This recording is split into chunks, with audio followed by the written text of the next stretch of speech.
Welcome all to another session. We will continue the understanding of the book The Power of Now by Eckhart Tolle. And last time we understood about the egoic mind, the past and the present, right? Why we suffer because we either dwell in the past or in the future, right? And there is an attachment, identity, label, right? So let us now understand further about the egoic mind and how we can live in present moment. Let me share my PPT.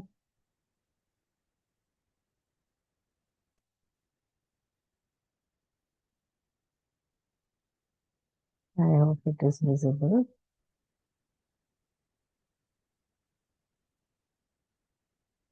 So, how can we destruct the illusion of psychological time?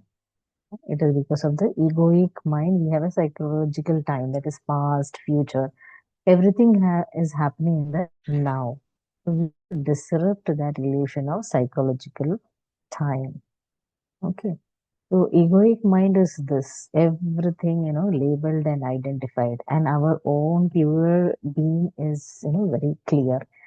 We are mostly identified by the egoic mind, not our being. Okay, that is what our dysfunction of the human psyche. There is a false self because we are attached to the identity of the mind, and that gives power to the egoic mind.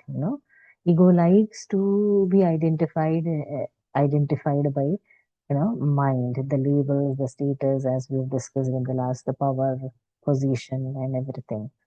So it gives a false identity. It gives an illusion, and we are cut off from the actual being. Okay, and the ego attaches itself to problems. Why? Because then it can live in that illusionary, right? Illusionary thing, sense of self. And to be free of problems feels like loss of self. So ego feels the death if we are living in the present moment. So it is a threat. So it will never allow us to be in the present moment. It likes to be either in the past or in the future so that it can grow. It's like a parasite, like for bacteria, in like in the bread, we know the mold, it needs the ground, right? Stale ground and no hygiene. So similarly, the mind, egoic mind, needs the ground. That is our worry and anxiety, either living in the past or the future. Then egoic mind can survive.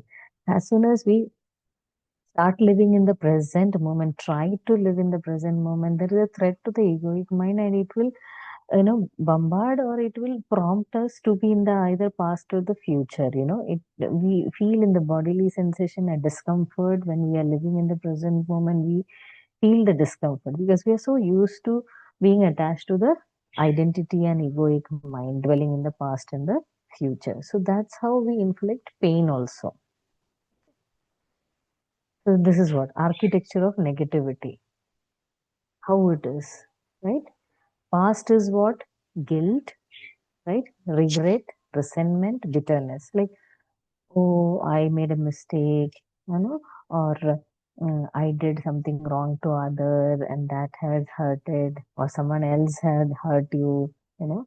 All this bitterness towards some person, oh, she has done or he has done like this 10 years back, and you are not talking about it. But then it surfaces as and when something triggers, the guilt, regret, resentment, bitterness. This is all the past events. So again, there is a total lack of present. Similarly, for the future, when we are worrying, tension, stress, anxiety, this is all about the future. What will happen now in this situation here in war? How are we going to survive? What about our job? What about our children education or flights, airport cancel? All these are future worries, stress, anxiety, future. Again, we are in a lack of presence. So this is the mechanism of negativity, dwelling in the past with guilt, regret, resentment, bitterness, and dwelling in the future with anxiety, stress, tension, and worry. Okay. All negativity is caused by an accumulation of psychological time and a denial of the present. So the illusions are borrowed by the reality. Like sun. Sun is, we consider sun as the now moment. Okay. And the moon as the past. And then another moon as a future moon. So the sun is in the present, the central moment. It radiates its own reality, eternal presence, you know. And in the past moon, we are in the traces of the memory, as we have seen in the um, um, Swadhyaya of the book Breaking the Habits of Being Yourself. So there is a past memory, and when there is an incident, it triggers, and we see the situation through the lens of our past memory. Okay, it gets reactivated. The past gets reactivated. So you're not in the present moment, right? And similarly, in the future, again, it's a projection. So the future arrives based on your past conditioning and other things, belief system.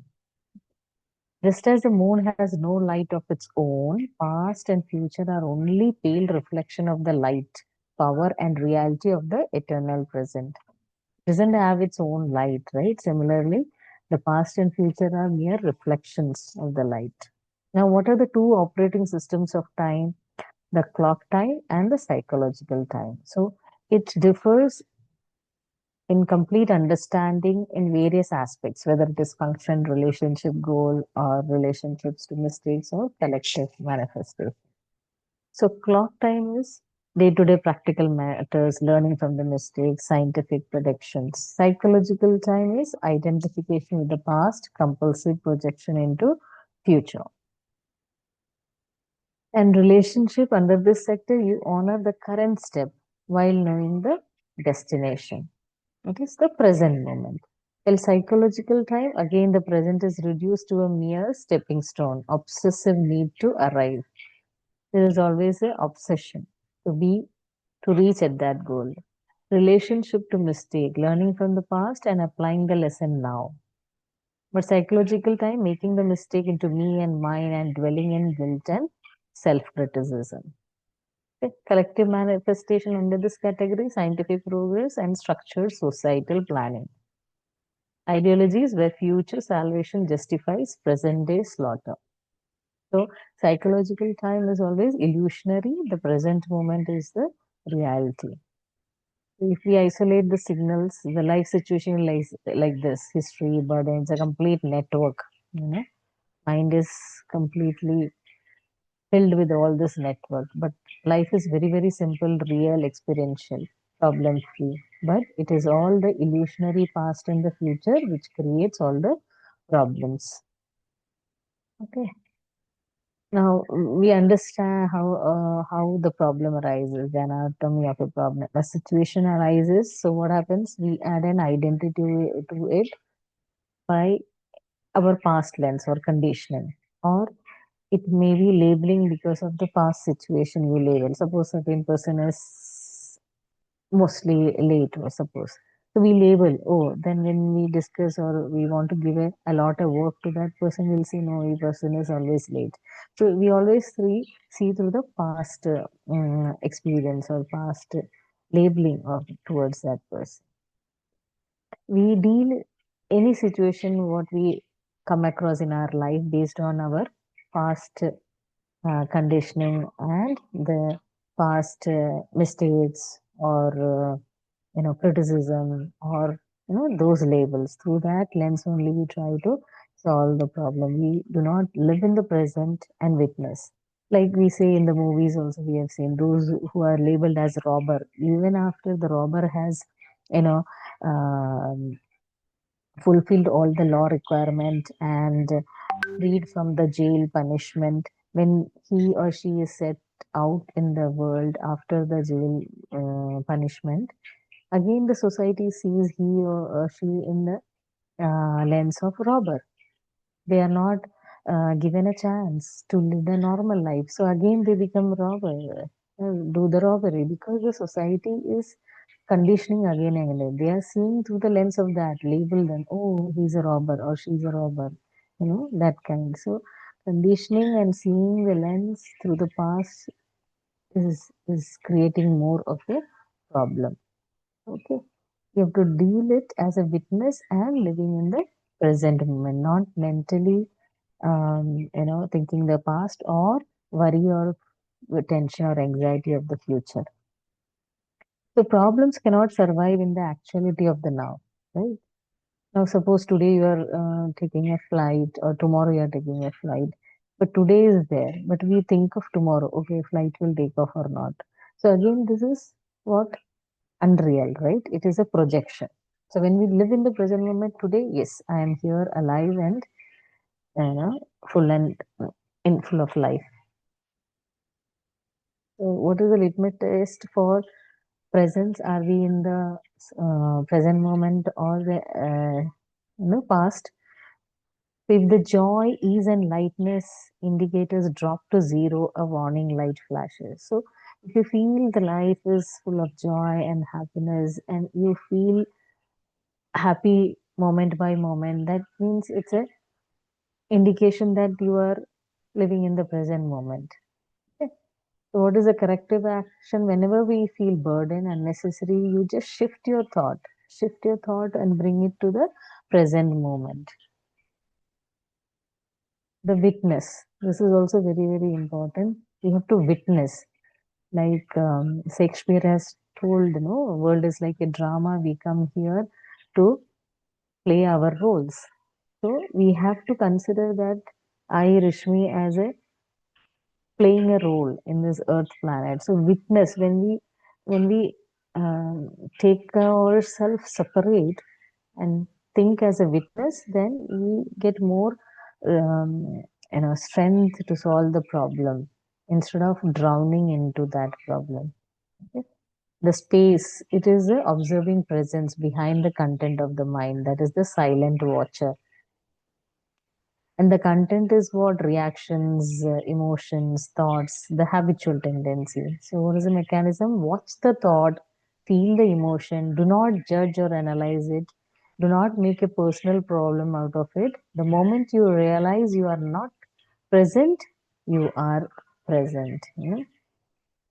The quantum leap of consciousness, what we do is conscious energy is attention, identification with the mind means again time bound, either past or present. But when we observe our mind, we are timeless, we draw energy from the mind and we live in the present moment with pure presence. So, in the concept of Karma Yoga action model, there is a non attachment to the fruit of your actions. So, driven by fear or the need to become. Happiness depends entirely on the outcome. That is the egoic action. But consecrated action focuses entirely on the quality and care of your action and not depending upon the outcome or results. That is the karmic action. Neither failure nor success has a power to change your inner state of being.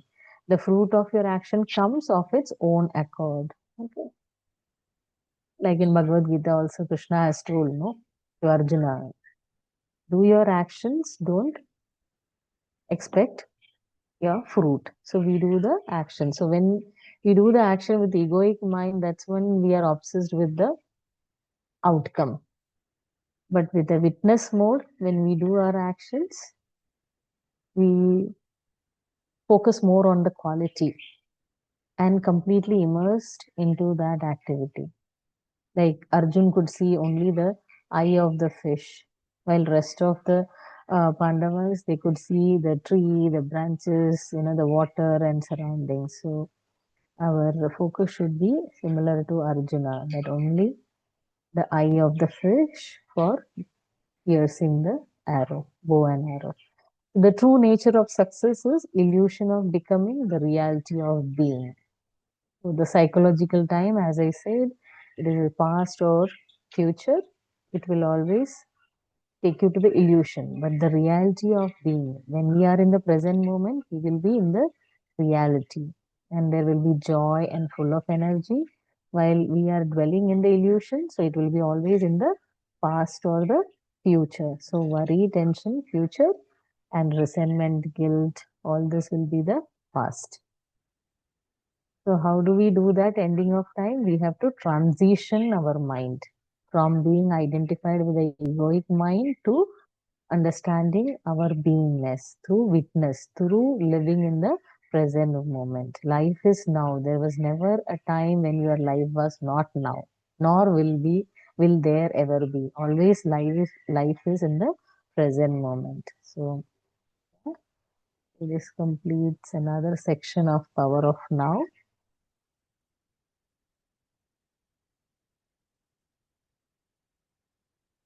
Yes, Manasvi, thank you for joining. Fun. You want to ask anything? I think you join in between. Yeah, I joined a little late. I had another Yeah, class. yeah, no problem. Yeah, we were similar to what biology, breaking the habits of being ourselves. Similar to that, only power of now also, egoic mind and being. So when we are identified with labels like power, position, then we are more to the egoic mind. So we are not able to understand or feel the beingness. The beingness is um, masked by the egoic mind, or you can say the mirror full of dust, you cannot see your reflection there. So similarly, the egoic mind is a dust over the mirror, so we are not able to see our innate beingness, which is full of joy. And how negativity, what is the architecture of negativity, past and future. So guilt, regret, resentment, bitterness, combination of this is that you are living in the past. So again, there is a total lack of presence. Combination of anxiety, stress, tension, worry, it leads to future. You know, so again, there is a total lack of present. That means you are living in not living in the present moment. Then, like as moon doesn't have its own light, no, it is a reflection of light. Similarly, sun, which represents the now, so the moon, the past, and the future. So the light we need to be present in the being. Then there is a difference between the psychological time and the clock time. So when you dwell in the past and the future, everything through the lens of past and future it happens. While in the clock time, you live in the present moment and you take as the day come. And we have to, life throws you, so many things, expectation, finance, history, burden. But your life is simple, real, experiential, be in the present moment. Okay, then why anatomy of our problem? Again, when the problem arises, we always see from the past. So I was giving the example of a robber.